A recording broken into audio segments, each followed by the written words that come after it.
తిరుపతి జిల్లా చంద్రగిరిలో పులివర్తి నాని మోహిత్ రెడ్డి మధ్య political war నడుస్తోంది. ఒక మహిళతో ఎమ్మెల్యే పులివర్తి నానికి మధ్య జరిగిన సంభాషణ చుట్టూ ఇప్పుడు సవాళ్ల పర్వం మొదలైంది నేతల మధ్య. నియోజకవర్గంలో పర్యటిస్తున్న పులివర్తి నానిని ఒక మహిళ సంక్రాంతి కానుక అడిగింది. గతంలో చెవిరెడ్డి భాస్కర్ రెడ్డి సంక్రాంతి కానుకలు ఇచ్చారు, ఇప్పుడు రావడం లేదు అని అడిగారు ఆమె. ఈ ప్రభుత్వంలో అనేక పథకాలు అమలు చేస్తున్నామంటూ పులివర్తి నాని వివరించారు. చెవిరెడ్డిలా ప్రజల డబ్బులు దోచుకుంటే ఇవ్వచ్చు, అందుకే చెవిరెడ్డి జైల్లో ఉన్నారు ఇప్పుడు అని అన్నారు పులివర్తి నాని. ఇప్పుడు మనకు పెన్షన్ పెంచినాం, పెన్షన్ ఇస్తాము, ఆర్టీసీ బస్సు ఫ్రీ పెట్టాం, మహిళకి ఆర్టీసీ బస్సు ఫ్రీ ఇస్తాము. మన కొడుకులకో మనవాళ్ళకో కూతుళ్ళకో ఉద్యోగాలు లేకపోతే ఉద్యోగాలు ఇచ్చారు, టీచర్ ఉద్యోగాలు, పోలీస్ కానిస్టేబుల్ ఉద్యోగాలు అన్ని. జీతాలు ఇంత ముందు ఫ్యాన్కి ఇచ్చేవాళ్ళు, జీతం ఫ్యాన్కి ఇస్తాం. బియ్యము, రాగులు, సజ్జలు అన్ని ఫ్యాన్కి ఇస్తాం. అన్నీ వస్తా ఉంది.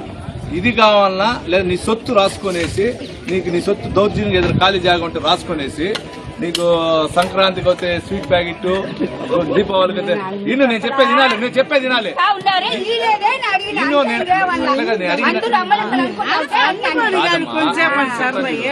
శ్రీశక్తిలా అన్ని ఇస్తాను.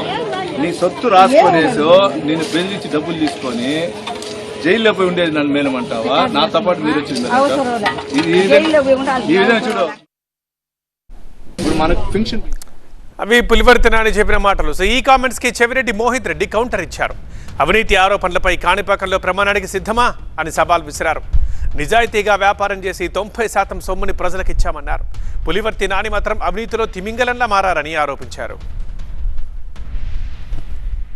అవినీతి కుటుంబం, అవినీతి తిమింగలం ఏ విధంగా ఉంటుందో మన రాష్ట్రంలోని 175 మంది ఎమ్మెల్యేలు ఉంటే ఏ ఎమ్మెల్యే చేయని విధంగా ఈరోజు చంద్రగిరిలో పులివర్తి నాని గారు అవినీతి చేస్తున్నారు. ఒక మనిషి అవసరాల కోసం ఇంత దిగజారుతారా అని చెప్పి అప్పుడప్పుడు నాకు బాధ వేస్తుంది. ఈరోజు మిమ్మల్ని చూస్తూ ఉంటే అది నిజంగానే అనిపిస్తూ ఉంది.